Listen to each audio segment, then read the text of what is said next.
Ce sera un agneau sans défaut, mâle, âgé d'1 an. Vous pourrez prendre un agneau ou un chevreau. Exode 12, 5. Le premier pas, la rédemption par le sang de l'agneau, est indiqué dans ce verset. Combien parfait est l'agneau de Dieu, notre Seigneur Jésus-Christ, ici figuré. Il est l'agneau sans défaut. Il défiera ses ennemis de le convaincre de péché. Ceci est le premier pas concernant l'expiation. Le second est un mâle. Naturellement, il vint comme un homme. Et la troisième précision, d'1 an. Lorsque l'agneau fut enchaîné, ce fut dans la fleur de sa jeunesse, le temps où le Seigneur Jésus-Christ se donna pour nous. Il ne mourut pas comme un vieil homme âgé de 30 ans, juste dans la fleur de sa jeunesse. Il se donna en sacrifice.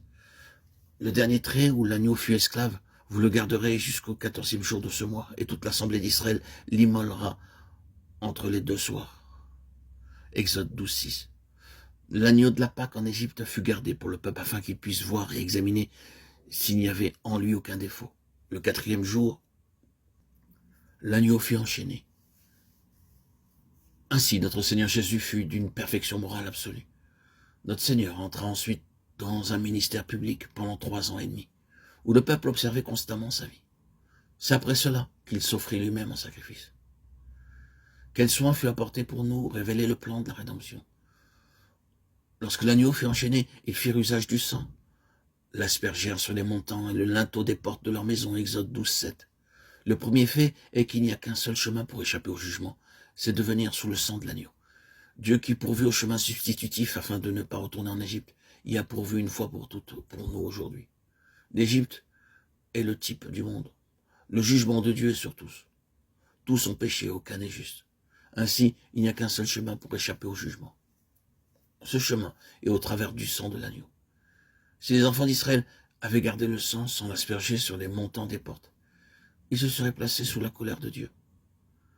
Ce n'est pas le sang répandu qui leur donnait la sécurité, ni le sang répandu qui les sauvait. C'est le sang aspergé qui les sauvait de la vengeance, de la justice de Dieu. Le sang de Christ est suffisant pour nous, mais il devient efficace lorsque nous l'appliquons dans notre propre vie. La nuit de Pâques, les Israélites trempaient une branche d'hysope dans le bassin et aspergeaient le sang sur les montants et le linteau des portes, Exode 12, 22. Nous pouvons argumenter, disant, puisqu'ils n'avaient pas de brosse disponible, ils utilisèrent cette hysope. Non, non. Il est un fait que cette plante était courante en Israël. Elle était à la disposition de tous. Tous ainsi pouvaient obtenir cette plante. L'hysope ici signifie la foi. Que nous soyons riches ou pauvres, bien éduqués ou mal éduqués, indiens ou d'une autre nation, tous nous pouvons croire. Et ainsi par la foi, nous nous approprions ce précieux sang pour nous-mêmes. Le jour où nous sommes capables de voir la croix et de dire, là, mon Seigneur a pris ma place, mon jugement, mon péché, sur son propre corps, répandit pour moi, pécheur, son sang, me racheta de l'esclavage. Ce jour-là, le sang a été appliqué avec l'hysope. Il n'y a pas de colère de Dieu sur nous. Le jugement est passé, parce que le jugement a déjà été appliqué au substitut, l'agneau enchaîné. Le jugement n'était pas écarté, mais le jugement était dévié.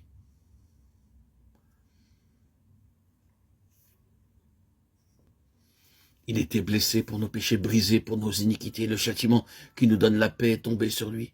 Et c'est par ses meurtrissures que nous sommes guéris. Nous étions tous errants comme des brebis, chacun suivait sa propre voie. Et l'Éternel l'a frappé pour l'iniquité de nous tous. Ésaïe 53, 5, 6. Le Seigneur Jésus-Christ nous a rachetés et a versé son sang pour nous, pécheurs, et nous a sortis ainsi de l'esclavage, nous qui étions enchaînés au péché. Il nous a libérés, délivrés des chaînes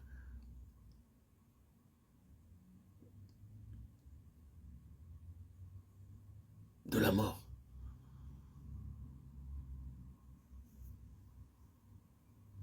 Le sang de Christ est suffisant pour nous.